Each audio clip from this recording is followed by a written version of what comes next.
Bonjour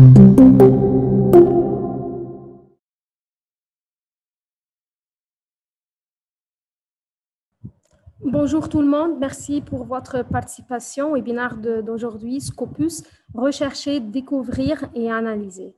Je suis Nadine Iskander, conseillère de recherche en Afrique à Elsevier.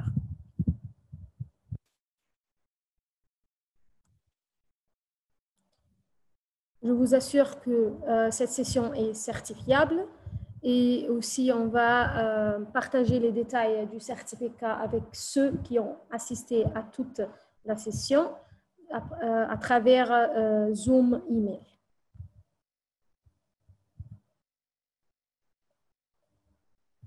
Donc, une introduction, un aperçu sur Scopus. Scopus, qui est lancé en novembre 2004, est une source base de données abstraites et de citations organisée par des experts en la matière. Avec plus de 25 100 titres et plus de 5 000 éditeurs internationaux, Scopus vue d'ensemble la plus complète de la recherche mondiale dans les domaines de la science, de la technologie, de la médecine et les sciences sociales et les sciences des arts et sciences humaines. Vous pouvez voir la répartition des éditeurs sur Scopus sur cette image comme suit. Donc, 10% du contenu appartient à l'éditeur Elsevier, tandis que 8% pour Springer, 5% Wiley, 5% Taylor & Francis, etc., etc. Donc, ça, c'est la répartition du contenu couvert dans Scopus.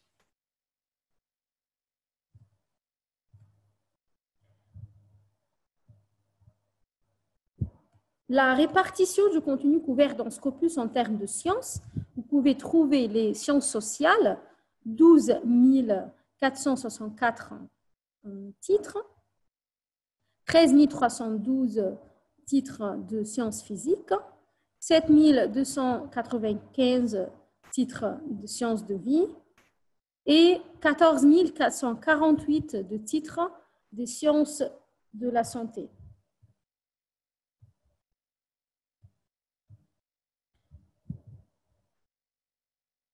Donc, c'est évident que Scopus couvre les sciences les plus demandées et les plus répandues au monde. Donc, que pouvez-vous trouver ou bien faire sur Scopus? Vous allez trouver, comme je mentionnais, plus de 5 000 éditeurs, parmi eux, bien sûr, Elsevier. Vous allez trouver plus de 25 100 revues et plus de 70 000 de profils d'affiliation, 12 millions de profils d'auteurs, 71 millions de documents. Alors, qu'est-ce que vous pouvez faire avec toutes ces données? Vous pouvez identifier, analyser les revues à lire, les revues à analyser et les revues dans lesquelles vous pouvez publier. Et on va voir comment le faire. Vous pouvez aider les chercheurs à gérer leur visibilité. Vous pouvez, voilà, comme chercheur, vous pouvez gérer votre visibilité sur Scopus. Vous pouvez demander d'avoir un profil pour vous-même, pour vos publications, pour avoir la meilleure visibilité, pour optimiser la visibilité de votre profil en termes de citation, H-index et pour être présent sur la toile internationale. Vous pouvez aussi décider avec qui collaborer, avec quel auteur, quelle affiliation, quelle université, quel pays, quel sujet vous pouvez, voilà, sur quel sujet vous pouvez collaborer et dans quel pays. Vous pouvez aussi suivre l'impact de vos recherches et suivre les tendances mondiales. Donc, est-ce que votre recherche est publiée? Est-ce qu'elle suit les tendances mondiales? Est-ce qu'elle devient de temps en temps obsolète? Ou bien elle marche en parallèle avec les tendances mondiales? Vous pouvez aussi faire le même pour les recherches pour les articles publiés par des autres auteurs. Vous pouvez analyser l'impact de ces publications par rapport aux tendances mondiales. Donc, vous pouvez découvrir ce qui existe déjà dans le monde de la communauté de recherche scientifique à travers les analyses et les bases de données qui se trouvent sur Scopus. Donc, vous pouvez vous différencier, vous pouvez trouver des idées, vous pouvez avoir les chances de collaborer avec des autres chercheurs, des autres auteurs, trouver des idées ensemble, etc., etc.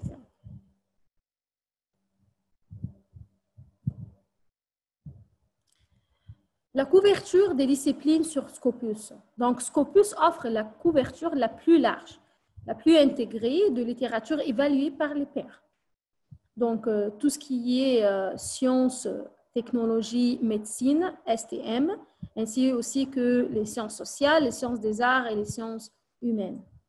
Donc, les titres dans Scopus sont classés en 4 grands sujets groupés. Donc, comme j'ai dit, sciences de vie, sciences physiques, sciences de la santé et sciences sociales et humaines, qui sont encore divisées en 27 disciplines principales et plus de 300 disciplines mineures. Les titres peuvent appartenir à plus d'une discipline et vous pouvez télécharger la liste des titres sur le site InfoScopus. Donc, vous pouvez marquer, prendre note du lien. Donc, c'est elsevier.com, /solution, /scopus, /content.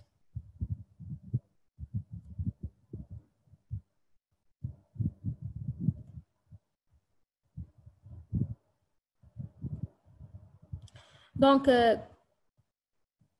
comme le titre de notre webinaire, ce que vous pouvez faire sur Scopus, c'est simplement rechercher, découvrir et analyser. Prenons le volet de rechercher.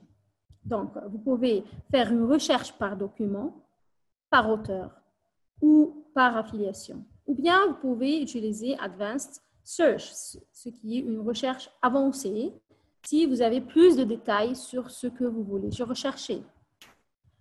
Vous pouvez aussi affiner les résultats par type d'accès, par type de source, par année, par langue, par auteur, par affiliation et par aussi le sponsor. Vous pouvez aussi avoir les liens vers les articles en texte intégral. Donc, vous pouvez aussi aller de Scopus à Sciences Directes ou bien sur les autres plateformes qui hébergent le texte intégral, directement de Scopus à la plateforme, juste en cliquant sur le lien qui appartient à l'article. Vous pouvez utiliser le Download Document Manager, ce qui est un gérant de téléchargement du document, pour récupérer en bloc, en groupe, les résultats en PDF. Vous pouvez exporter des données vers les gestionnaires de références comme Mendeley, RefWorks et EndNote. Donc, vous pouvez exporter directement les références pour les ajouter sur votre gestionnaire de références. Bien sûr, vous allez rester à jour avec les alertes par courriel, par email, ou bien par flux RSS et HTML. Ce sont des formats différents pour avoir les alertes sur les résultats, les changements de résultats que vous avez avant cela performé sur Scopus. C'est-à-dire si vous avez commencé une recherche sur Scopus et vous avez activé les alertes, donc après ça, vous allez recevoir les alertes sur les articles qui seront ajoutés au futur au même résultat que de votre recherche. C'est-à-dire qui correspondent aux mots-clés que vous avez mis dans la recherche et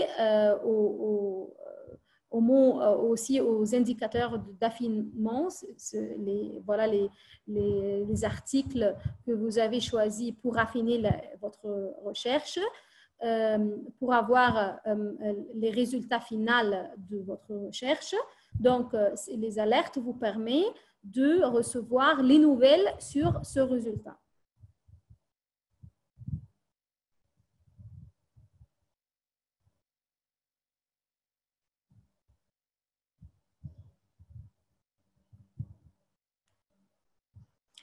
Donc, pour le volet Discover, c'est-à-dire vous pouvez découvrir et trouver des documents connexes par des références et des auteurs ou des mots-clés partagés.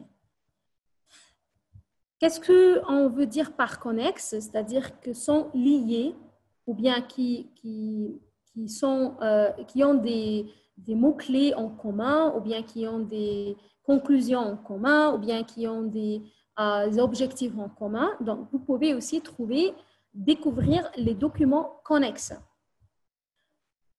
Vous pouvez les trouver, les découvrir par des références, bien des auteurs, ou bien les mots-clés partagés. Vous pouvez aussi identifier, faire correspondre une organisation à votre production de recherche à l'aide de l'identificateur d'affiliation. Vous pouvez identifier des collaborateurs, comme on vient de dire. Voilà, vous pouvez trouver des chercheurs et des auteurs pour collaborer avec. Vous pouvez aussi identifier des experts en la matière et pour peut-être communiquer avec eux, pour pour demander leur opinion à propos de votre recherche, pour profiter de leur expérience dans ce domaine ou dans cette discipline. Vous pouvez aussi clarifier votre identité par l'intégration à leur kit. Bien sûr, si vous êtes un auteur ou une autrice qui possède des publications sur Scopus et que vous voudriez avoir un identifiant international unique pour vos publications, pour pouvoir grouper toutes vos publications ensemble afin d'optimiser votre visibilité sur la toile. Vous pouvez aussi intégrer l'ORCID. Profitez de l'indexation avec les services de découverte universelle. Donc, voilà, vous pouvez aussi profiter des services de découverte universelle comme EBSCOhost, Primo et Sumo. Donc, ce sont les moyens ou bien que ce sont les plateformes Discovery Tools ou bien les outils de la découverte universelle que Elsevier travaille avec pour aussi profiter de l'indexation sur Scopus.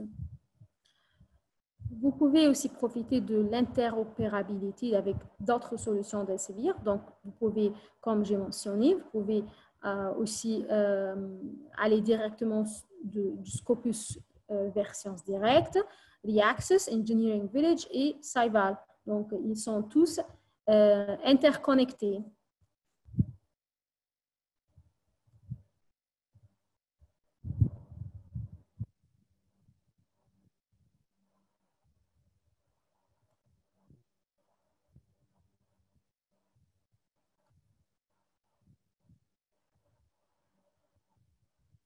Donc, le dernier volet, l'analyse, ce qui est très intéressant pour tous les chercheurs, pour tous les auteurs qui veulent bien commencer ou bien progresser sur leur processus de recherche afin de finaliser leurs documents, leurs articles et pour pouvoir aussi après ça publier, trouver des revues qui correspondent à leur domaine de recherche et qui seront intéressés à publier leurs recherches.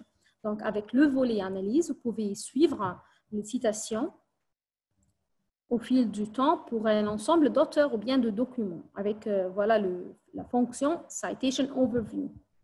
Vous pouvez évaluer les tendances des résultats de la recherche dans l'image, des résultats de recherche-analyse. Vous pouvez voilà, consulter l'indice H des auteurs spécifiques et les comparer ensemble pour voilà, évaluer la performance des auteurs différents. Vous pouvez analyser la production de la publication et de la recherche d'un auteur. Donc, vous pouvez aussi voilà, évaluer l'évolution de production, de publication des auteurs en termes d'années, en termes de, voilà, est-ce que ça augmente en publication ou bien ça diminue, est-ce que le domaine est le même ou bien il a changé de domaine. Tout ça, ça peut être analysé à travers Scopus. Vous pouvez découvrir les performances des revues avec Compare Journals. Alors, vous pouvez choisir quelques revues pour les comparer, pour voilà, évaluer les points de comparaison entre elles. Et aussi, c'est un outil qui vous permet d'analyser des revues à travers plusieurs mesures. C'est-à-dire, par exemple, les comparer par rapport à CiteScore, SNP et SGR.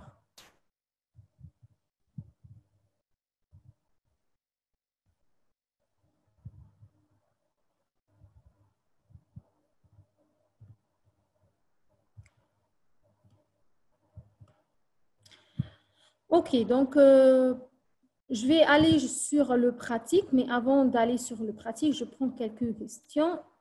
Bonjour, s'il vous plaît, j'aimerais bien avoir un compte e-ressources pour accéder aux bases de données scientifiques, comme je peux le créer.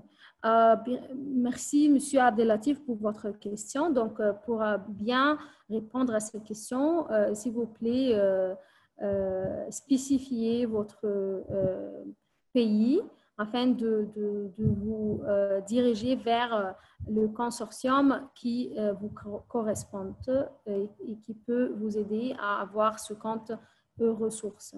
Si vous êtes au Maroc, c'est-à-dire que c'est les NIST qui correspondent à votre question. Donc, vous pouvez consulter emist.ma, e-ressources. Il y aura voilà, un email que vous pouvez utiliser pour envoyer votre requête.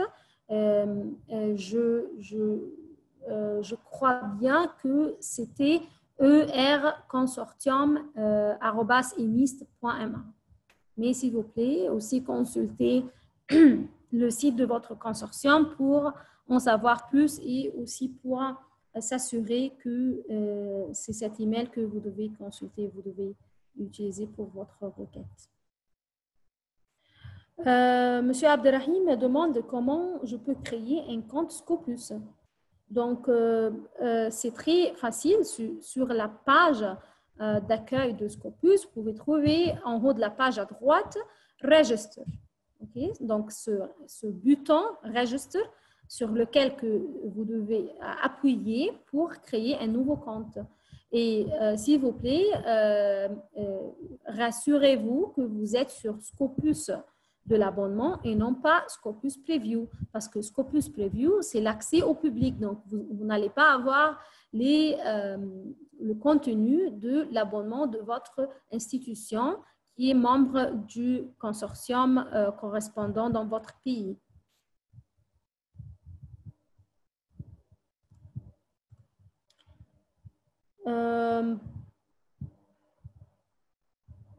Oui, l'attestation est prévue pour ce webinaire et les détails du certificat vont être partagés par un email automatique de Zoom pour les participants qui ont assisté à toute la session. Donc, pour ceux qui n'ont pas assisté ou bien qui ont assisté juste quelques minutes, n'auront pas les détails du certificat.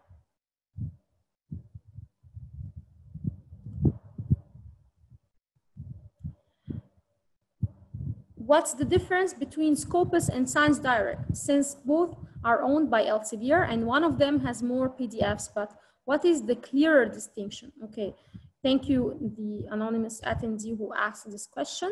Donc, je vais répondre deux fois, une fois en français et une autre fois en anglais. Donc, en français, la différence entre Scopus et Sciences Direct est très simple. Sciences Direct est une plateforme qui héberge le texte intégral des articles et des documents publiés par les revues qui appartiennent à Elsevier. OK? Donc, tandis que Scopus, c'est une base de données, OK, de bibliométrie, bibliographie, des revues publiées par plus de 5000 éditeurs, parmi eux Elsevier. Donc, Scopus, à travers Scopus, vous pouvez faire des analyses bibliométrie et des analyses bibliographie pour les revues qui sont publiées par les différents éditeurs. Donc, c'est une base de données qui vous aide à répondre à des questions nécessaires durant le processus de votre recherche. Tandis que Sciences Direct, c'est une plateforme qui héberge le texte intégral des documents publiés par les revues qui appartiennent à Elsevier, qui sont publiés à travers Elsevier et seulement Elsevier. OK?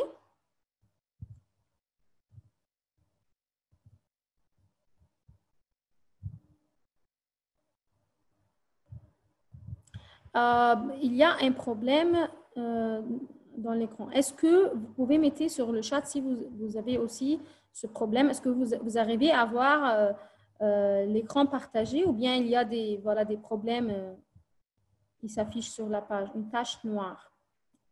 OK. Donc, je partage de nouveau.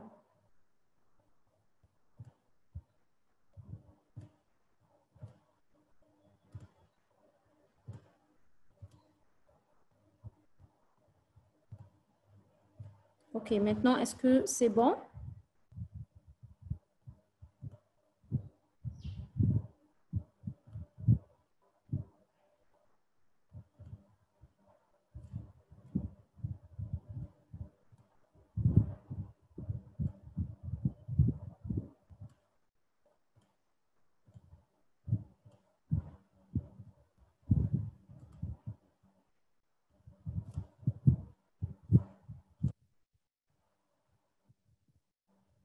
OK, donc on continue. S'il vous plaît, quelle est la différence entre CiteScore et GR? Donc, bon, je vais vous partager avec vous les différences entre les deux métriques. Comme ça, c'est plus clair, mais pas maintenant. Continuons maintenant sur les questions sur la base de données elle-même. Et après ça, nous allons tacler les différences entre CiteScore et SGR.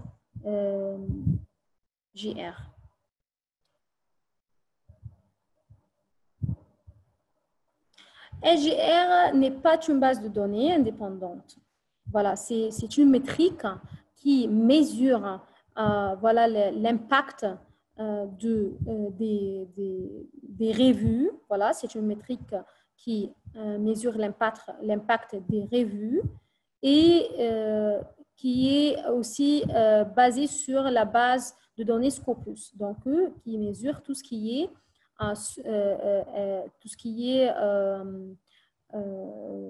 revue indexée sur Scopus.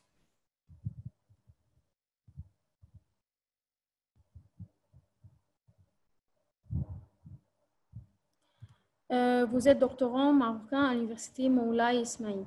Oui, donc vous pouvez contacter l'EMIST.ma. Vous allez sur ressources. Je pense que l'email qui correspond aux requêtes des utilisateurs est erconsortium@emist.ma. OK.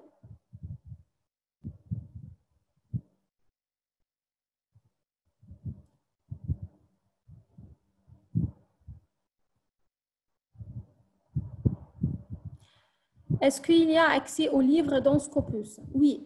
Donc, sur Scopus, Madame Ebtissam, vous pouvez trouver les articles, les actes de conférence et les séries de livres.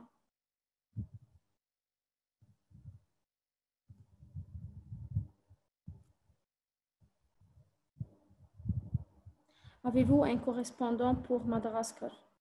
Madame Amena, je comprends pas bien votre question. Est-ce que vous pouvez élaborer? Sinon, vous pouvez m'envoyer un email. Merci.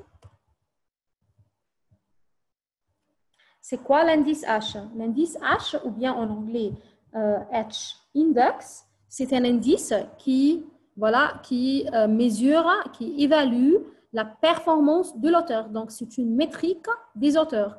Vous connaissez bien qu'il y a beaucoup de métriques. Il y a des métriques pour les articles, il y a des métriques pour les auteurs, il y en a aussi des métriques pour les revues. Donc, nous avons, ou bien dans le monde, il y avait plusieurs calculations pour chaque aspect pour mesurer, évaluer la performance de chacune. Donc, pour les auteurs, il y a l'indice H, il y a le nombre de citations reçues. Pour les articles, il y a aussi le nombre de citations reçues. Il y a le percentile, citation percentile. Il y a aussi les métriques de la revue comme Site Score, Impact Factor, SGR et SNIP, SNP.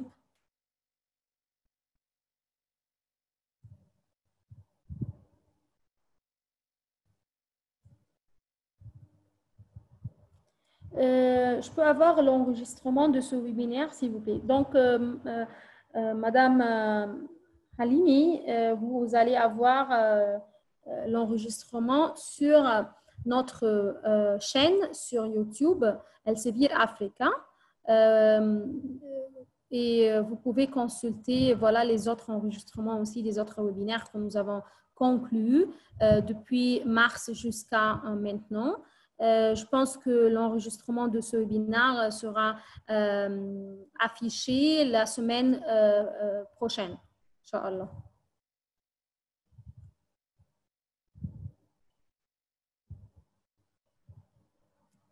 C'est quoi la différence entre un article indexé et un article impacté? Et est-ce qu'un article peut être à la fois impacté et indexé? Je sais pas si je comprends bien ce que vous voulez dire par un article impacté, Madame Hana, mais je pense que vous voulez dire un article qui a un score, un impact factor, ou bien un site score. Est-ce que c'est ce que vous voulez dire? Si c'est ce que vous voulez dire, donc je vous assure que l'article indexé, c'est-à-dire c'est un article qui a rempli tous les critères d'indexation demandés par Scopus pour être bien.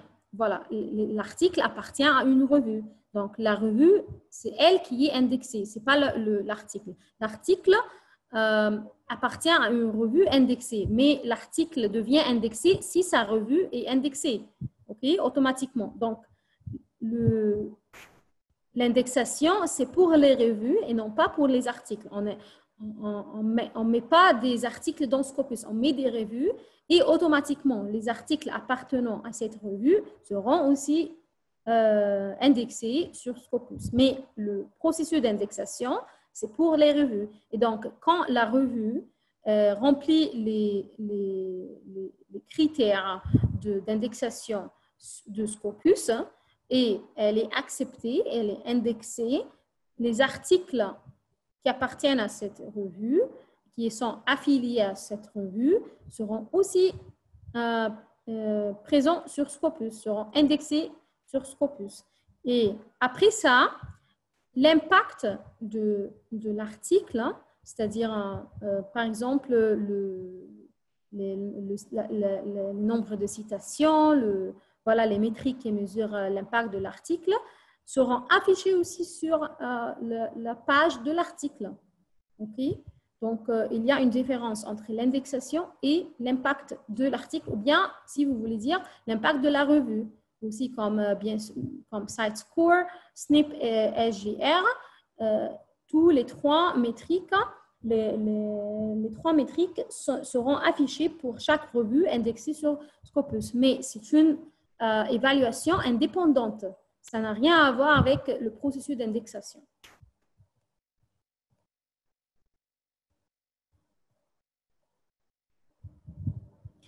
OK, donc l'indice H, Madame Zohra, elle demande est-ce que l'indice H s'améliore par l'augmentation du nombre de citations seulement ou même par le nombre de publications? Donc, je réponds que oui, c'est important d'avoir les deux parce que l'indice H est une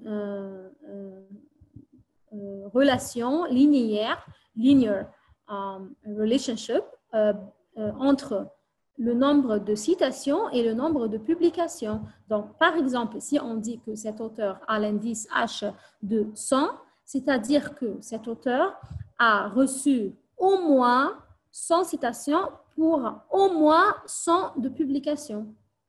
Donc, voilà, il y a les deux éléments dans l'équation. Donc, voilà, il y a les nombres de citations, le nombre de publications pour évaluer, pour voilà, calculer l'indice H.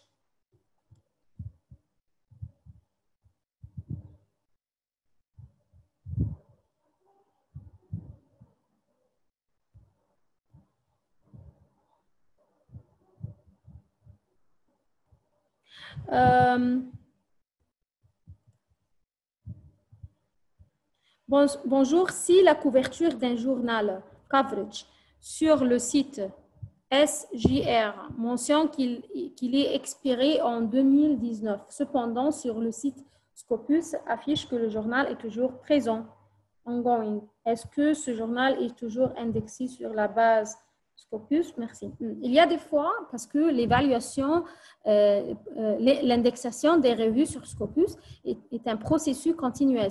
C'est-à-dire que une fois la revue est indexée sur Scopus, elle continue à être évaluée par Scopus au fil du temps pour assurer le remplissage des critères de la revue tout le temps qu'elle est indexée. Donc, si par exemple une revue a arrêté de remplir les critères d'indexation sur Scopus, ou bien elle est devenue de moindre qualité, donc elle peut être décontinuée ou bien discontinued dans la liste d'indexation de Scopus. Et cependant, la période où elle a été voilà, indexée et qu'elle a rempli les critères d'indexation, cette période sera toujours présente sur Scopus, mais elle sera décontinuée ou bien, comment dire, discontinued à partir du moment où elle a arrêté de remplir les critères.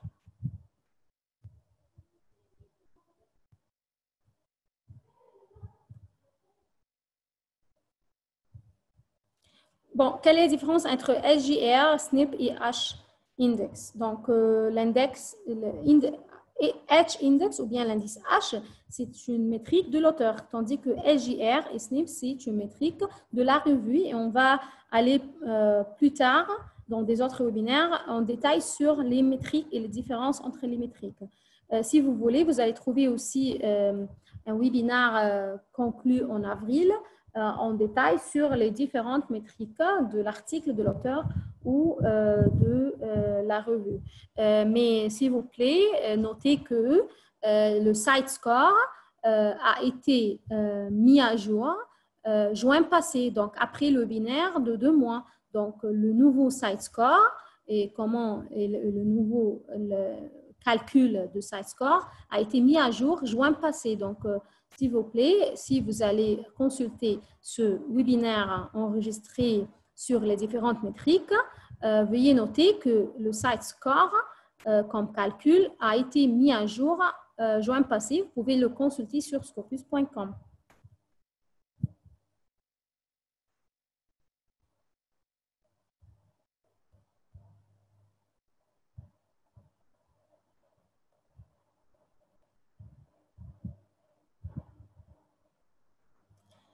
Est-ce que les autocitations, self-citations, vous voulez dire, sont inclus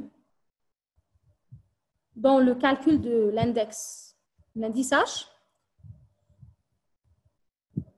Je ne suis pas sûre, mais nous avons, je pense, Lucia, are you here? Yes, Nadine. There is a very interesting question about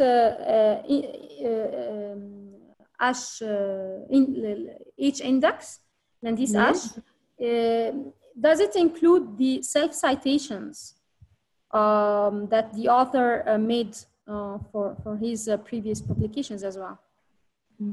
In Scopus, there's a switch that you can put on or off to include or exclude self-citations. So you can get both H indexes. OK. Donc, vous pouvez avoir les deux. Donc, vous pouvez avoir l'indice H qui, incluant les autocitations, self-citations, ou bien qui excluant des self-citations ou bien des autocitations. Donc, vous pouvez avoir les deux indices H pour votre convenance. Est-ce qu'on peut publier en français et en arabe dans Scopus? OK. Vous ne pouvez pas publier sur Scopus. Ça, c'est un. Donc, Madame Halimi, Scopus, c'est une base de données d'indexation et de citation. Ce n'est pas une plateforme où vous pouvez publier. Vous pouvez chercher, vous pouvez découvrir, vous pouvez analyser sur Scopus. Vous ne pouvez pas publier sur Scopus. Tandis que vous pouvez publier dans des revues, bien, dans des journaux qui sont indexés sur Scopus. Donc, vous pouvez consulter la liste des revues indexées sur Scopus et ainsi, vous pouvez contacter ces revues.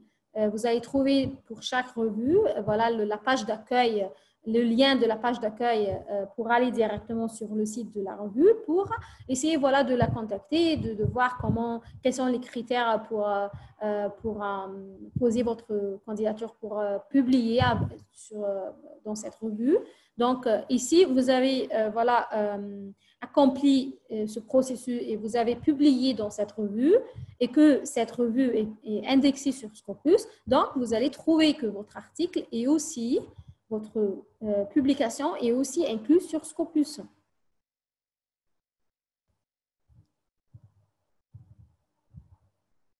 L'enregistrement de ce webinaire sera affiché sur YouTube, notre chaîne sur YouTube, Elsevier Africa. Je pense que ça sera prêt la semaine prochaine.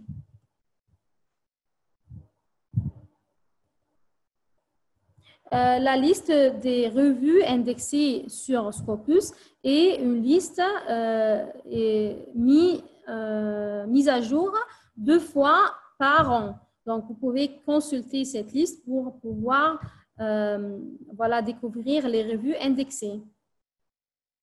Sur la page d'accueil de Scopus, vous allez trouver en haut de la page « Sources ». Donc, en cliquant sur « Sources », vous allez trouver voilà, la liste des revues indexées.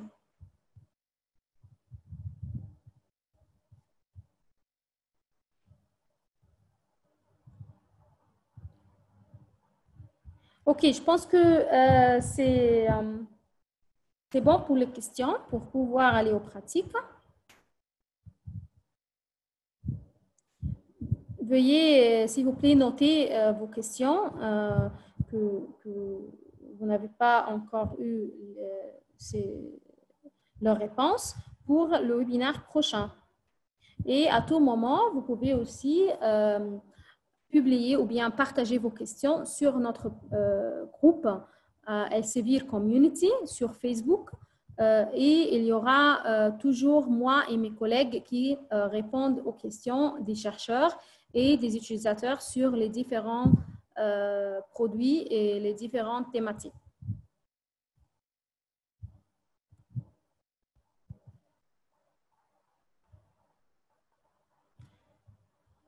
si vous arrivez à voir mon écran, donc vous pouvez voir le site scopus.com et la page d'accueil.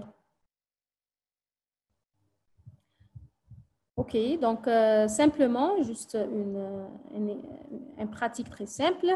Donc voilà, vous pouvez chercher par document, par auteur, par affiliation, ou bien vous pouvez faire une recherche avancée si vous avez plus de détails sur ce que vous voulez chercher. Sinon, vous cherchez par auteur ou document ou affiliation. Pour moi, je vais chercher par document. Par exemple, moi, je vais chercher ce qui concerne, par exemple, le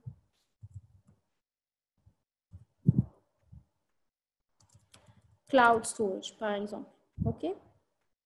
Alors, moi, j'ai mis ces deux mots-clés. Il y aura aussi des autres webinaires qui expliquent comment utiliser des mots-clés et comment utiliser les moyens pour affiner la recherche sur la barre de recherche, comme par exemple les opérateurs booléens de proximité, les jokers, ainsi que les guillemets. Donc, s'il vous plaît, vous pouvez aussi consulter ces webinaires enregistrés sur notre chaîne Elsevier Africa sur YouTube. OK? Et j'appuie sur, si par exemple, vous voulez que la recherche c'est limite aux auteurs, ou bien aux articles, ou bien aux mots-clés, vous pouvez choisir d'après cette liste. Mais en ce cas-là, moi, je vais tout ce qui est cloud storage.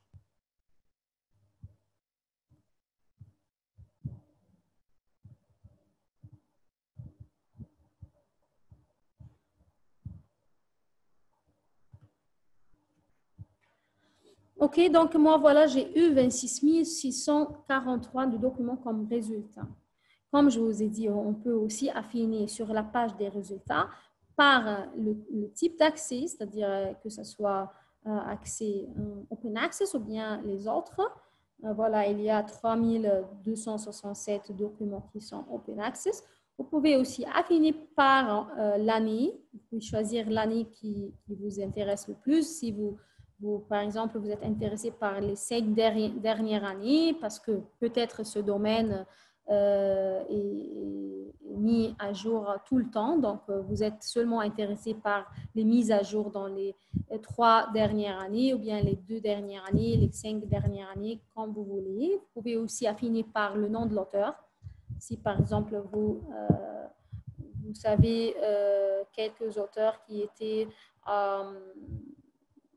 engagés dans ces publications, vous pouvez voilà, les choisir par ici. Sinon, vous laissez la liste comme elle est. Vous pouvez aussi affiner par le domaine de la recherche, c'est-à-dire est-ce que ce que vous cherchez appartient à l'énergie, appartient aux sciences sociales, est-ce que ça appartient aux sciences computer science. Donc, vous pouvez choisir par ici. Et vous pouvez voir, voilà, entre parenthèses, le nombre de publications que vous aurez si vous choisissez parmi ces domaines de recherche. Vous pouvez aussi rechercher par type de document, c'est-à-dire est-ce que vous voulez avoir tout ce qui est article ou bien vous voulez aussi avoir les conférences, les chapitres de livres, les reviews. Et je vous assure qu'il y a des définitions pour chacune parce que j'ai noté une question sur la partie QR que c'est quoi la différence entre letter et article. Donc, Madame Amira Mouri, je vous prie de consulter voilà, les définitions de type de documents sur Scopus parce qu'il y a toutes ces informations sur Scopus. J'essaie de le trouver maintenant.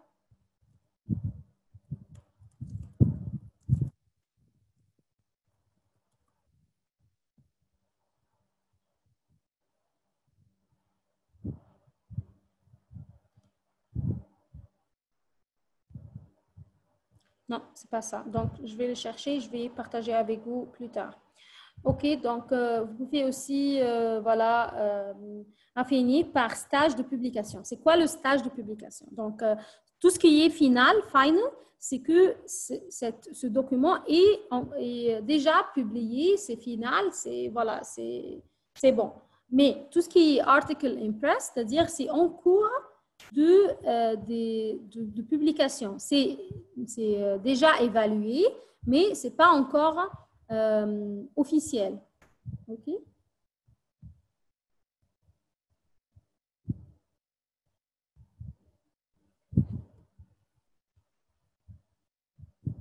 Vous pouvez aussi affiner par source, c'est-à-dire par le nom de la revue qui a publié. Donc, vous pouvez aussi voilà, choisir, par exemple, IEEE, qui est très connu par la publication dans ce domaine de recherche. Vous pouvez choisir les autres, voilà, vous pouvez cliquer sur View All pour voir toutes les revues, pour choisir celles qui vous intéressent. Et voilà, vous pouvez cliquer sur Limit To pour limiter la recherche à ces revues. Ou bien, vous pouvez choisir les revues que vous ne voulez pas voir parmi les résultats. Donc, après les choisir, vous pouvez cliquer sur Exclude pour les exclure des résultats de votre recherche.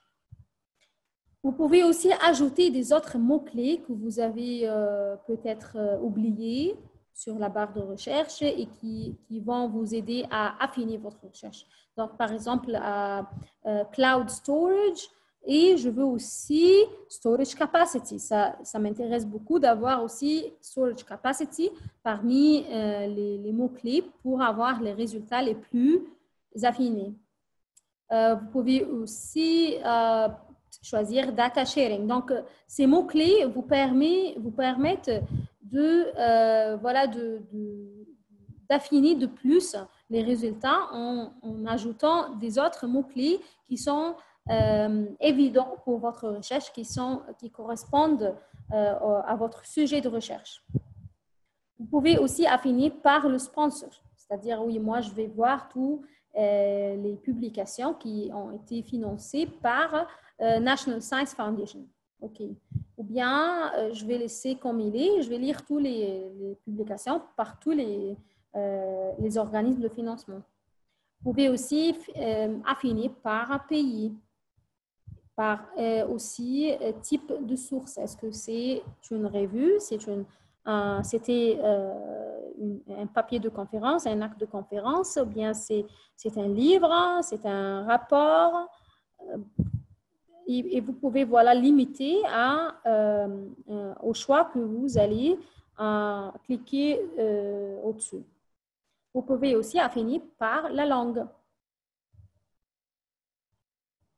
Voilà. Donc, pour le français, il y a 8 publications.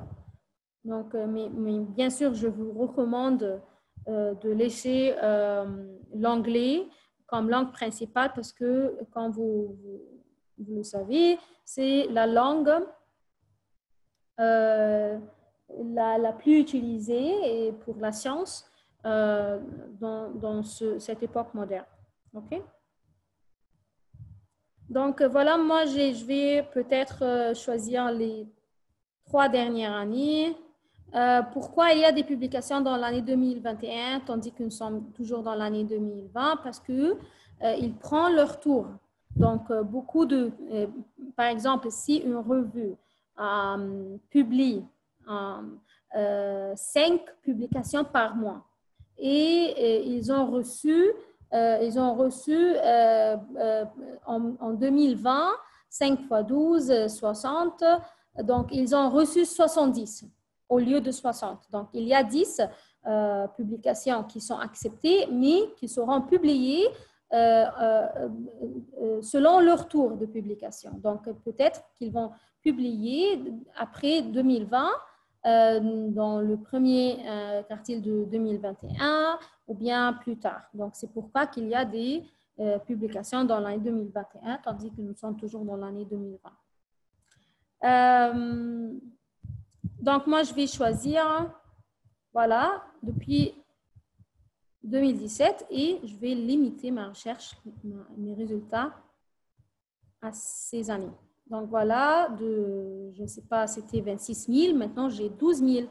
OK, je continue à affiner et je reçois moins de résultats dans ma recherche. Donc ça va être plus facile pour moi de parcourir les articles dans le résultat. Je peux aussi voilà, affiner à une somme d'articles ou de documents que je peux vraiment lire, parce que c'est un peu difficile de lire tous ces milliers de documents.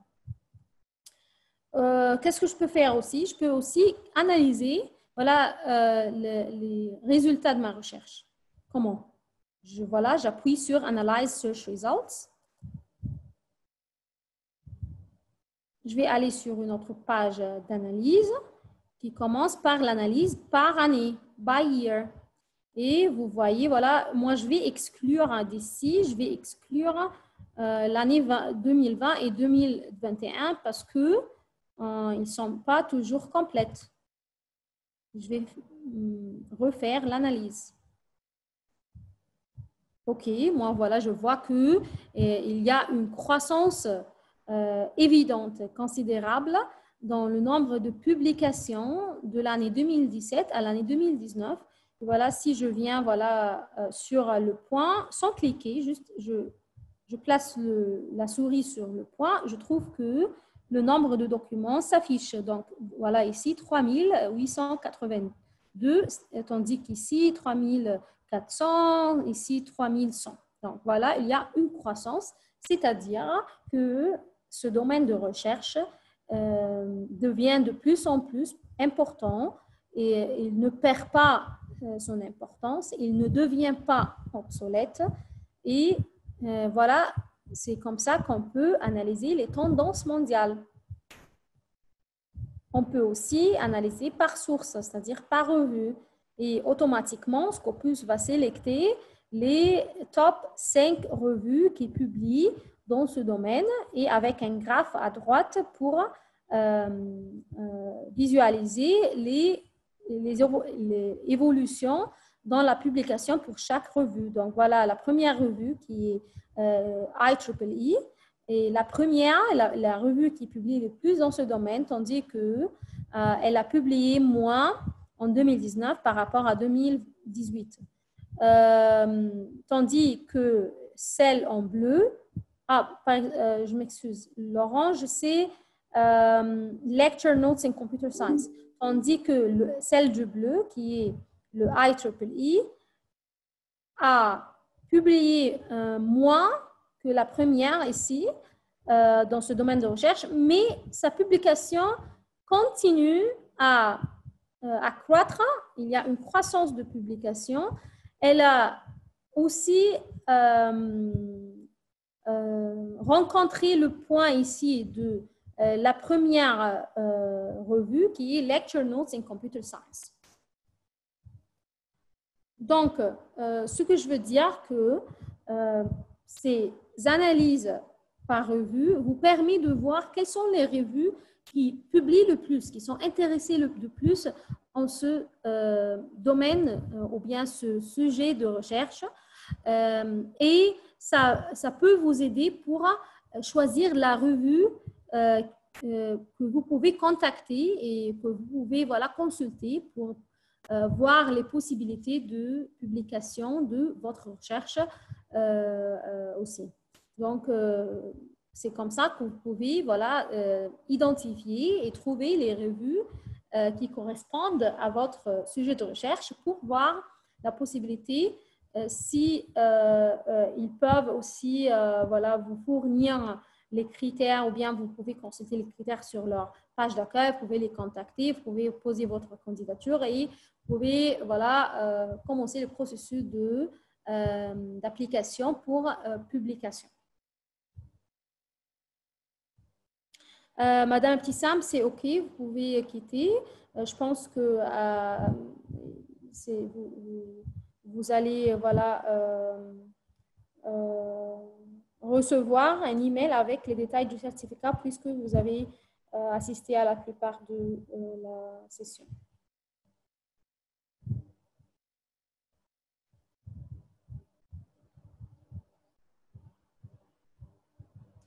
OK. Je continue très vite pour ceux qui ont des autres engagements. Donc, voilà, vous pouvez, à travers ces analyses, vous pouvez aussi analyser par auteur si vous voudriez avoir des collaborations avec des autres auteurs qui sont intéressés par le même sujet de votre recherche. Donc, voilà, ce sont les auteurs qui ont publié le plus dans ce domaine. Donc, vous pouvez, voilà, avoir un contact avec eux. Et comment avoir des contacts avec eux? C'est simplement, vous pouvez aller sur la liste des documents de cet auteur, choisir n'importe quel. Et voilà, sur cette page, vous allez avoir un petit enveloppe. Je ne sais pas si vous arrivez à voir, c'est un peu loin. Maintenant, c'est bon. Donc, vous pouvez voilà, voir le monsieur Zeng. Il y a un petit enveloppe à côté de son nom. Donc, si vous appuyez au-dessus, vous allez recevoir son email pour lui contacter, pour voir la possibilité de collaborer avec lui. C'est bon? Donc, c'est comme ça qu'on peut collaborer avec des auteurs qui sont intéressés, qui ont publié dans le même domaine de votre recherche. Vous pouvez aussi analyser par affiliation. Donc, voilà, quelles sont les affiliations qu'ils ont publiées le plus dans ce domaine. Et vous pouvez aussi, avec cette analyse, décider avec quelle affiliation vous pouvez collaborer pour publier votre recherche, pour aussi commencer une recherche. La même chose avec le pays. Donc, voilà, vous pouvez aussi avoir une analyse sur les pays qui publient le plus dans ce domaine. Donc, ici, c'est la Chine et l'Inde et les États-Unis. Vous pouvez aussi analyser par type de document. Donc, le document le plus publié dans ce domaine, dans ce sujet de recherche et les actes de conférence, puis l'article. Normalement, c'est l'article et puis les autres, mais dans ce cas, c'est différent. C'est les actes de conférence suivis par les articles. C'est-à-dire qu'il y avait beaucoup de conférences et moi, j'imagine que la raison est que ce sujet de recherche est mis à jour chaque jour. Donc, tous les jours, il y aura des conférences, des réunions où les gens prennent des notes et les publient comme des actes de conférence. Donc, c'est pourquoi peut-être parce que ce sujet de recherche est très dépendant des mises à jour.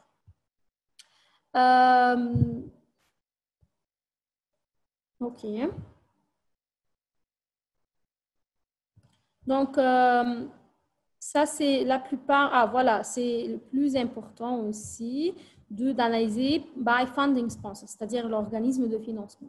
Voilà, ceux qui cherchent à recevoir des bourses de financement pour financer leur recherche, ils peuvent voilà, faire l'analyse by funding sponsor pour découvrir les organismes de financement qui sont intéressés le plus par ce sujet de recherche.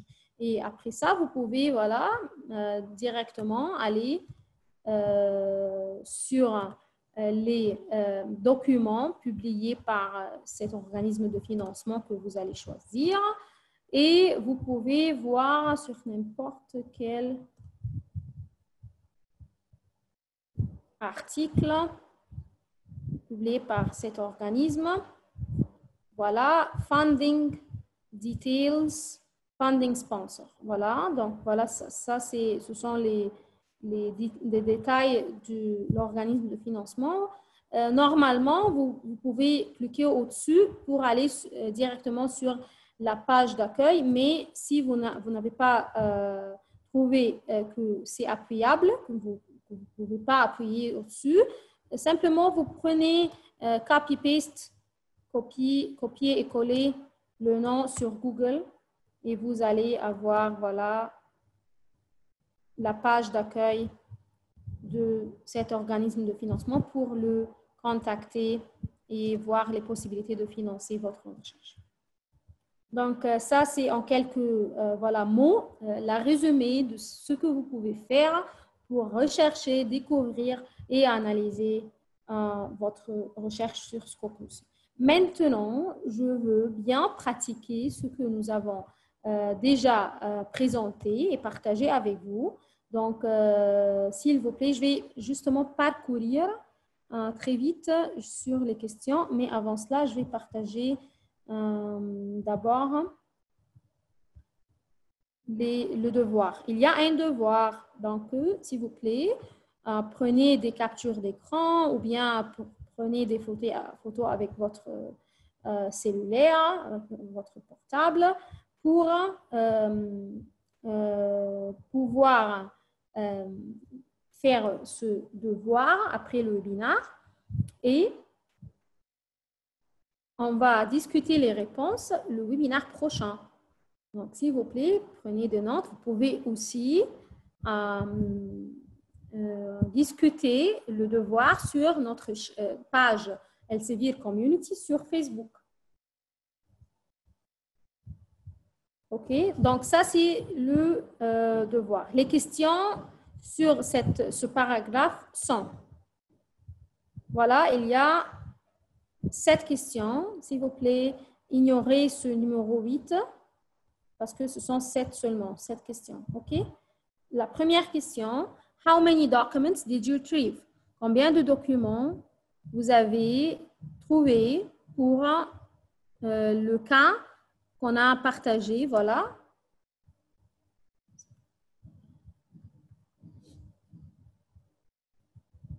Sergi Haroche, a Moroccan-born French scientist, was a co-recipient of the 2012 Nobel Prize in Physics along with US physicist David Wineland. The two scientists, who worked separately, paved the way for experiments in the field of quantum physics after showing how individual quantum particles may be observed without being destroyed.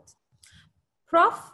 Haroche focuses much of his work on Rydberg state. Rydberg state refers to a state in which the electron has been promoted to an orbit that is so far from the nucleus that is scarcely bound. Okay, so this is the paragraph. Ça, c'est le paragraphe que vous allez utiliser pour répondre aux questions à travers la recherche sur Scopus. OK. Donc, s'il vous plaît, prenez des photos ou bien des captures d'écran de ce paragraphe. Et puis,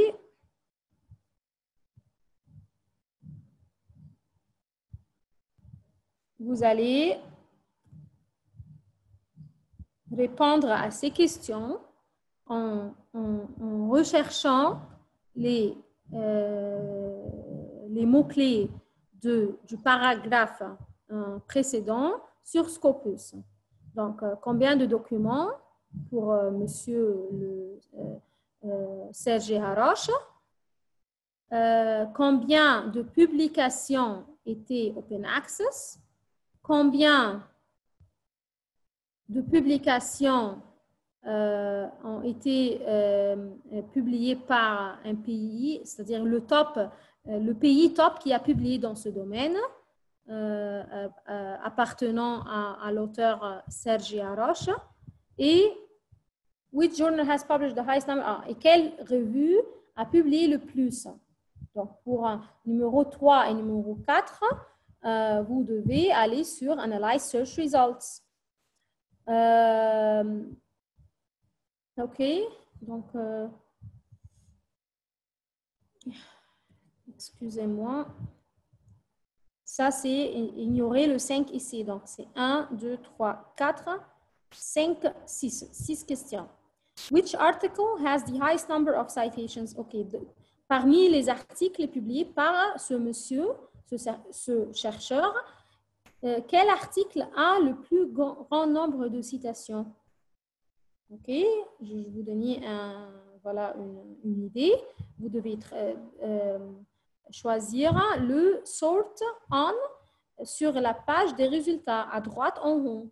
Sort On, choisir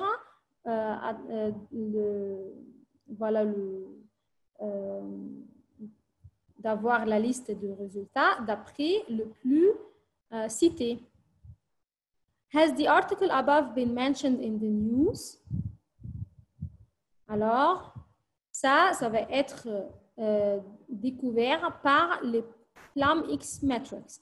Et cette question est plus avancée pour ceux qui vont aller plus loin sur Scopus pour découvrir les autres métriques autres que les métriques de l'article, les métriques de l'auteur, les métriques de la revue. Il y a des autres métriques qu'on appelle les métriques sociales, donc qui ont de l'impact social. Donc, comme par exemple, si un article a été mentionné sur Facebook, ou bien sur Twitter, ou bien sur un blog, ou bien dans des nouvelles, comment dire, les news. Et quelle source a mentionné cet article? Quelle source de métriques sociales? Pour pouvoir accéder à ces métriques sociales, vous devez aller à PLUMX Metrics. Vous allez le trouver sur Scopus. Passez un peu de temps sur Scopus pour pouvoir découvrir où ces métriques sont placées. Je vous donne seulement une idée que ça se trouve sur chaque page de chaque article qui se trouve sur Scopus. Les réponses vont être publiées ou bien vont être partagées durant le webinaire suivant ou bien sur notre page Elsevier Community. Alors, s'il vous plaît, suivez notre page Elsevier Community sur Facebook pour discuter ce devoir, pour discuter les réponses. Je pense que je vais vous donner quelques jours parce que je sais que vous avez tous repris l'année scolaire, donc l'année universitaire. Donc, vous n'allez pas avoir le même temps qu'avant. Donc, je vous donne quelques jours jusqu'au week-end pour faire ce devoir. Donc, voilà la diapositive du paragraphe.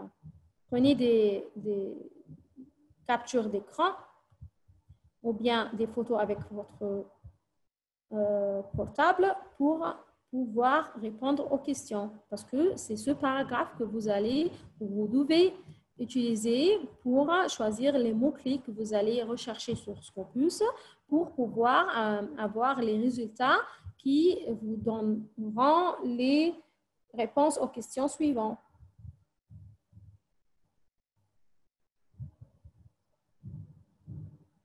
OK. Est-ce que c'est bon? Est-ce qu'il y en a des participants qui n'ont pas pu encore prendre la capture d'écran? Vous pouvez rendre les réponses sur notre Facebook Elsevier Community, ou bien vous pouvez les envoyer à moi, ou bien vous pouvez aussi les garder avec vous et les comparer avec les réponses qu'on va publier la prochaine fois.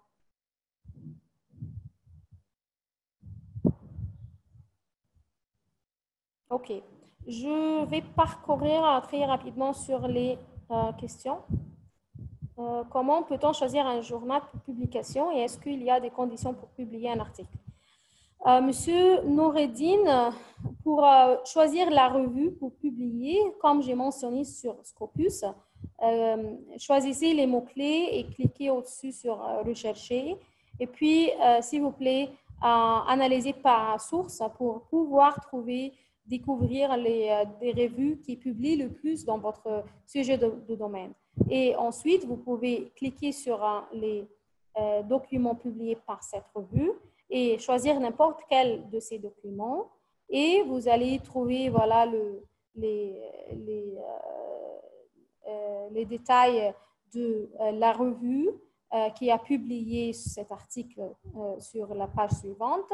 et vous pouvez cliquer au-dessus pour aller directement sur la page d'accueil de la revue et sur laquelle vous allez trouver voilà, les critères et les conditions pour publier un article avec cette revue. Comment peut-on... Ah, c'est la même question.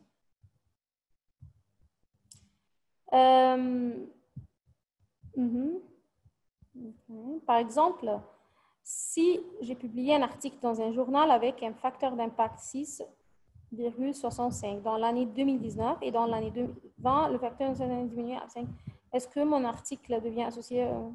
OK. Votre article ne s'associe pas avec le facteur d'impact de la revue. C'est-à-dire que le facteur d'impact est spécifique à la revue. Donc, c'est une métrique qui mesure la performance de la revue et non pas de l'article. Pour l'article, il y a des autres métriques. Mais bien sûr, puisque vous avez publié votre article avec cette revue, donc,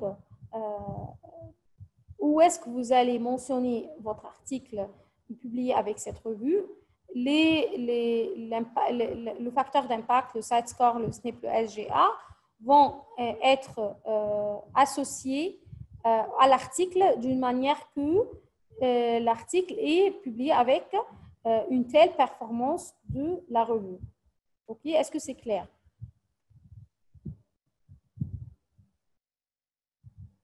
Est-ce qu'il y a des revues prédatrices dans Scopus, s'il vous plaît? C'est une très bonne question, Madame Nira. OK. J'ai mentionné qu'il y a des critères stricts, transparents pour l'indexation des revues sur Scopus. OK? Et les revues prédatrices ne peuvent jamais remplir ces critères d'indexation sur Scopus.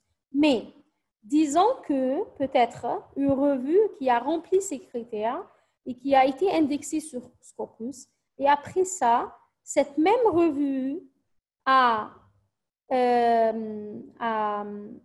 pas réussi à continuer à remplir ces critères. Ou peut-être elle a commencé très bien et puis avec le temps, les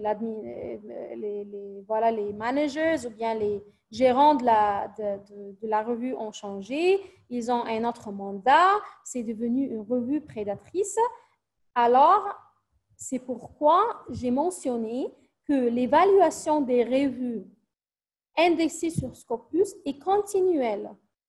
Une fois la revue est indexée, elle continue à être évaluée avec les critères d'indexation de Scopus qui rassurent que cette revue est une revue réelle ou bien c'est une revue prestigieuse ou bien de qualité ou qui n'est pas prédatrice, qui remplit tous les critères demandés par Scopus. Et parmi ces critères, il y a des points ou des critères qui sont là pour assurer que les revues sur Scopus sont de bonnes revues, ne sont pas des revues prédatrices. OK?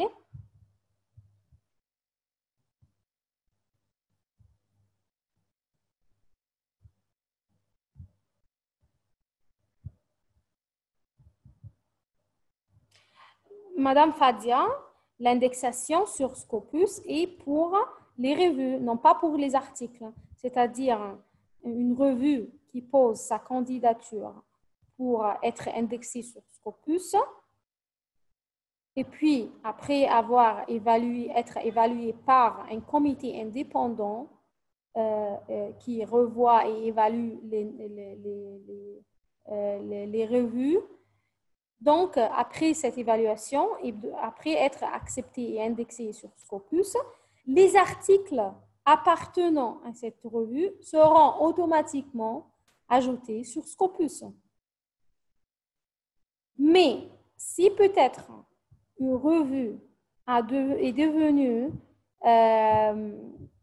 de moindre qualité, qui ne remplit pas les critère de Scopus et a été stoppé, a été décontinué sur Scopus, les articles qui seront publiés dans cette revue en futur ne seront pas ajoutés à Scopus. Donc, c'est seulement la période de son indexation qui sera inclus sur Scopus et non pas les autres articles.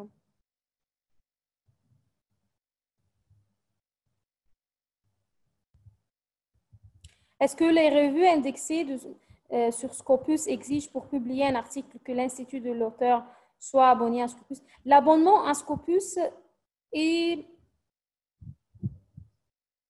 c'est différent. Donc, si par exemple, il y a une revue qui veut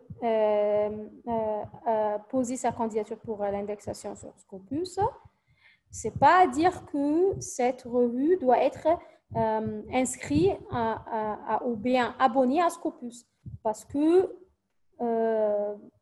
l'indexation, c'est un processus indépendant de l'abonnement. L'abonnement, c'est pour un objectif différent. L'abonnement sur Scopus, c'est pour optimiser et pour évaluer, pour analyser la bibliométrie et la bibliographie pour les chercheurs, les auteurs, les institutions et qui sont intéressés par les résultats et l'objectif de cet abonnement. Tandis que l'indexation, c'est une autre chose. Donc, et il y a beaucoup, par exemple, des revues qui sont indexées, mais qui ne sont pas inscrits. Donc, ils sont indexés, ils profitent de la visibilité sur Scopus, mais peut-être qu'il y a justement des membres dans cette revue qui sont abonnés, non pas toute l'institution, non pas tous les membres de la revue. Si possible, de lien YouTube. OK. Le lien de YouTube n'est pas encore prêt à partager parce que simplement l'enregistrement n'est pas encore prêt sur YouTube. Donc, ça va être affiché, je pense, la semaine prochaine. Donc, s'il vous plaît, justement, vous pouvez consulter notre chaîne Elsevier Africa sur YouTube pour suivre les nouveaux webinaires enregistrés, ajoutés à la liste. Des fois, on ne reçoit pas les citations, malgré qu'on remarque que notre travail a été bien cité par un autre auteur. Ça, M. Hicham, il y a beaucoup de raisons derrière cette réclamation. Donc, ça peut être que votre profil d'auteur n'est pas mis à jour, n'est pas corrigé sur Scopus. Ça peut être que l'autre auteur qui vous a cité a utilisé un moyen différent d'écrire votre nom. C'est-à-dire, par exemple, M. Hicham, ça peut être écrit avec un EM ou bien AM. Donc, ces variations peuvent être la raison pourquoi vous n'avez pas reçu la citation sur votre profil d'auteur. C'est aussi possible que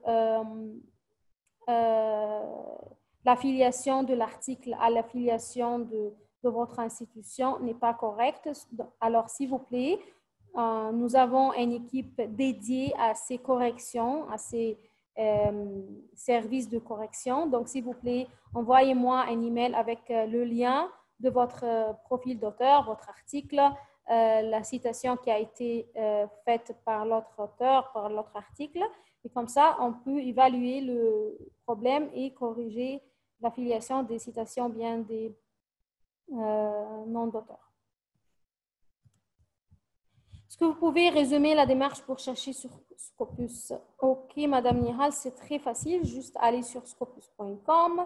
Bien, après, vous allez trouver une barre de recherche. Mettez, s'il vous plaît, les mots-clés de votre sujet de recherche. Ensuite, cliquez sur Search.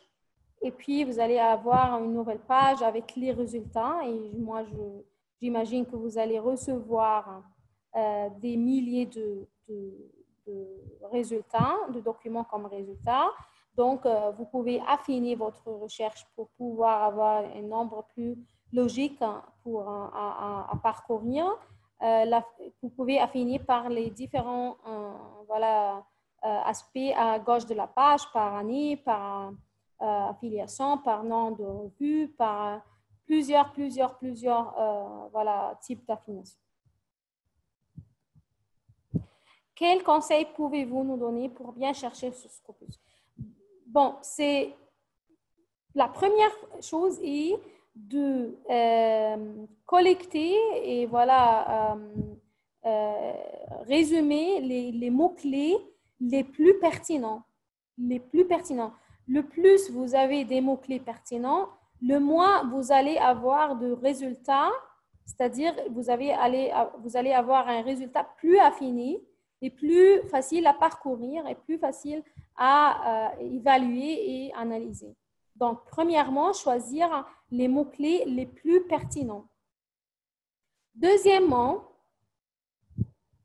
vous devez aussi commencer à utiliser les opérateurs booléens, les opérateurs de proximité, les guillemets, les jokers dans votre barre de recherche pour plus d'affinage ou bien pour bien affiner les résultats de votre recherche. Ensuite, sur la page suivante, vous allez avoir des autres moyens pour l'affinage, pour affiner les résultats de votre recherche par année, par mots-clés, par revue, par affiliation, par pays, etc. Donc, s'il vous plaît, n'ignorez pas ces fonctions sur Scopus parce que ça va vous aider à affiner votre recherche, à parcourir les articles, les documents les plus pertinents à votre sujet de recherche et ensuite pour découvrir la littérature la plus pertinente pour vous, qui va vous aider pour avancer sur votre recherche. S'il vous plaît, consultez notre page, notre chaîne sur Elsevier Africa sur YouTube pour pouvoir consulter les webinaires enregistrés précédents sur comment utiliser les opérateurs booléens, les opérateurs de proximité pour affiner votre recherche.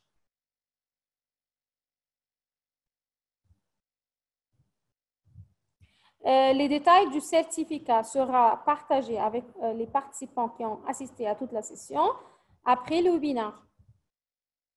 Ce sera demain matin. OK? Si on trouve cette test, Scopus coverages from 2007 to 2014. Je ne comprends pas, Madame Aïcha, votre question. Si vous pouvez élaborer? Merci.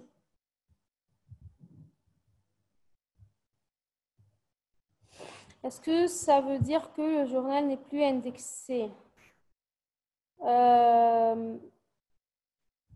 Ah oui, alors ça, c'est la continuation de votre question. Donc, si la revue se trouve seulement de 2017 jusqu'à 2014, c'est-à-dire que elle a commencé à être indexée l'année de 2007 et elle a été stoppée, décontinuée l'année de 2014. Peut-être pas parce que la revue a arrêté de remplir les critères d'indexation sur Scopus.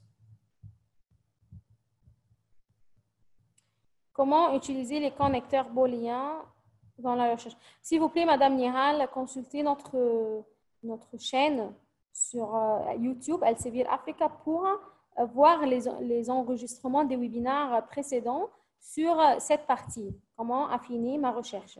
En utilisant les opérateurs booléens, en utilisant les opérateurs de proximité, les jokers, les guillemets, et aussi sur la page suivante des résultats, il y a aussi des autres éléments pour affiner la recherche.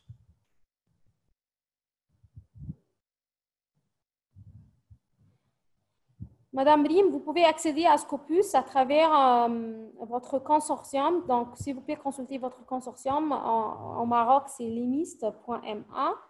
À la Tunisie, c'est knudist.tn. Et en Algérie, il n'y a pas encore Scopus, mais nous sommes en train de finaliser ceci. Donc, s'il vous plaît, Merci pour votre patience et je vous invite tous à découvrir Scopus jusqu'à ce que Scopus est disponible en Algérie. Okay. Is there an attendance certificate after the session? Yes, it will be sent. The details of the certificate will be sent to your email that automatically tomorrow morning if you assisted or you attended the whole session. Quel outil permettant de savoir si la revue dans un publisher est indexée sous Scopus? OK.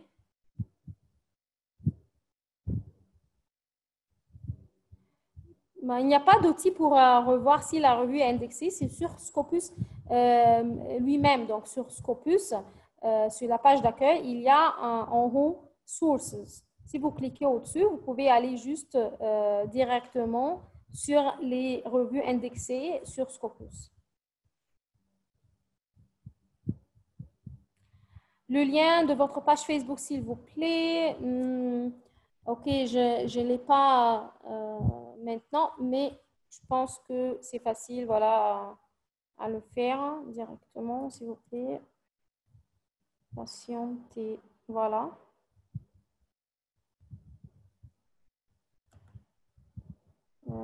Copy link. Voilà. Sur le chat, je mets le lien de notre page sur Facebook.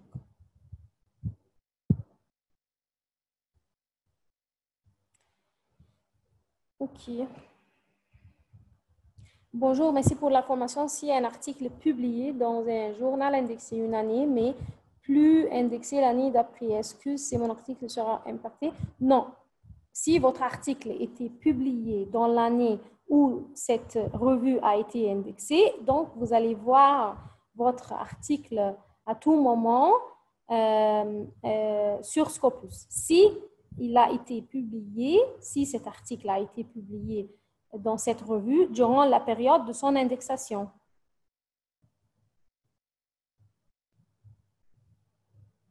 Est-ce que la liste Bills est prise en considération dans Scopus? Non. OK, parce que Madame Nihal demande par rapport à la liste de Bill. Qu'est-ce que c'est que la liste de Bill? Donc, le Bill's list. OK.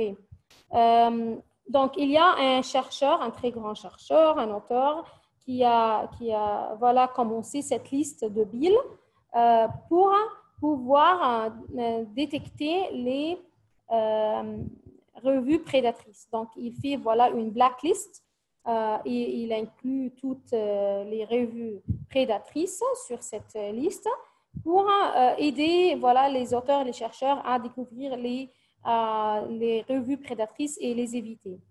Mais pourquoi cette liste?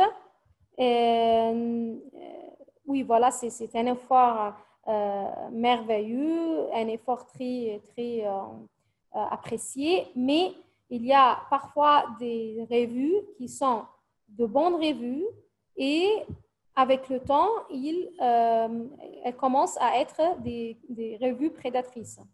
Elles commencent à ne pas être de bonnes revues. Donc, Bill's List est une très bonne liste, très bon effort et très apprécié, mais c'est très difficile de la mettre à jour avec tous les changements qui se déroulent au monde, avec tous les revues, parce que, évidemment, c'est plus facile d'avoir une whitelist que d'avoir une blacklist. OK? Il y a aussi des revues prédatrices qui changent de nom tout le temps. Donc, comment vous allez suivre tous les changements de ces revues prédatrices? Moi, je pense, à mon opinion, c'est plus facile d'avoir une whitelist, c'est-à-dire une liste de revues qui sont évaluées et rassurées, mis à jour tous les jours et qui sont évaluées par rapport à des critères transparents. Et cette whitelist, c'est-à-dire les listes d'indexation, que ce soit sur Scopus ou les autres bases de données respectable. OK? Y a-t-il des mesures des articles des chercheurs spécifiques à Scopus? H-index sur Scopus, H10 index et le semantic network de chercheurs. Voilà, il y a des mesures pour les articles, oui, les citations, les citation percentile, et il y a aussi des mesures spécifiques aux chercheurs, comme par exemple aussi les citations et l'indice H. Monsieur Walid. C'est quoi la différence entre l'indexation des revues et l'indexation des conférences proceedings? Bon, l'indexation, c'est le processus d'ajouter une revue ou bien des conférences ou bien des proceedings sur Scopus. Donc, c'est le même processus. Il y a des critères. Ils doivent remplir ces critères pour être indexés. Et une fois indexés, les articles, les documents affiliés à ces revues, ces conférences seront aussi indexés. Donc, c'est ça. Et il n'y a pas de différence. C'est toujours le processus d'indexation, c'est-à-dire ils doivent remplir les critères. Ce sont les critères d'indexation qui changent. Parce qu'il y a, par exemple, des critères qui sont relatifs aux revues, qui ne peuvent pas être remplis par des conférences. Parce que peut-être il y a des critères qui, par exemple, comme que la revue doit avoir une publication continue, fréquente, d'une fréquence constante durant les 2 dernières années, par exemple. Donc, pour les conférences, ça, c'est pas évident. Donc, il y a des critères pour les revues. Il y a aussi des critères pour les autres types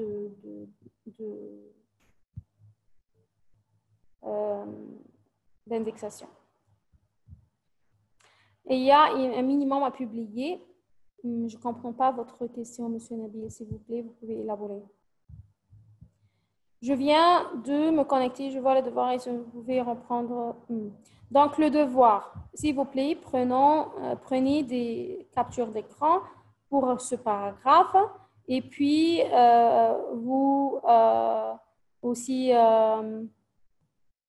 notez ces questions. Ce sont des 6 questions, 1, 2, 3, 4, 5 et 6. 6 questions pour répondre à travers Scopus en cherchant les mots-clés de ce paragraphe. Donc, voilà les questions.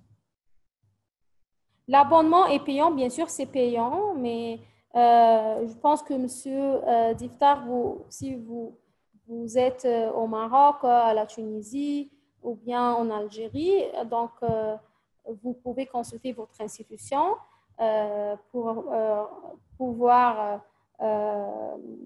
découvrir les options de l'abonnement de votre institution. Est-ce que votre institution fait part des membres du consortium ou bien elle est indépendante? Et en ce cas-là, est-ce qu'ils sont intéressés à s'abonner à Scopus ou non?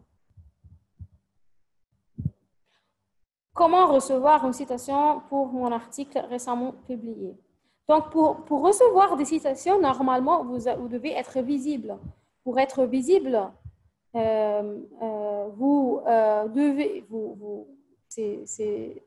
mieux de publier des articles dans des revues qui sont indexées, puisque les revues indexées sont plus cherchables. Donc, les gens tendent à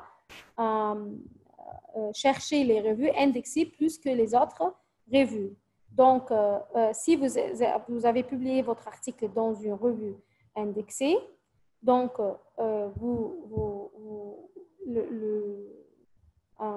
l'étape suivante est de s'assurer que vous avez bien affilié votre article à votre affiliation, institution, bien affilié votre article à votre profil d'auteur, bien mis à jour votre profil d'auteur avec un ORCID, un identifiant unique qui s'appelle ORCID, et de gérer votre profil d'auteur pour optimiser votre visibilité pour pouvoir recevoir des citations.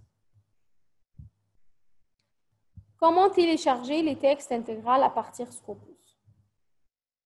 Vous ne pouvez pas télécharger les textes intégraux à partir Scopus, mais si vous avez, par exemple, affiné votre résultat pour les articles que vous voulez télécharger, vous pouvez cliquer sur View at Publisher pour aller directement sur la page de l'article sur la page de l'éditeur correspondant. Et puis, vous pouvez, si vous avez accès à cet éditeur, c'est que vous pouvez télécharger le PDF. Sinon, vous allez recevoir un rejet. En ce cas-là, consultez votre institution, votre consortium pour pouvoir décider, voilà, les options s'ils peuvent vous donner accès à cet article.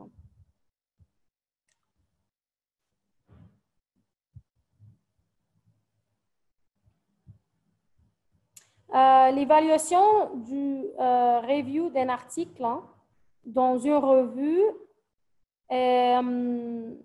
varie de 6 mois jusqu'à 2 ans. Donc, ce n'est pas possible d'avoir approximativement la durée de l'évaluation, mais vous pouvez consulter la revue elle-même pour avoir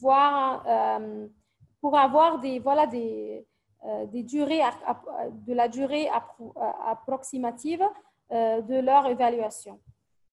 Ça change d'une revue à l'autre. OK, parce qu'il y a plus de temps pour les autres questions. Je m'excuse.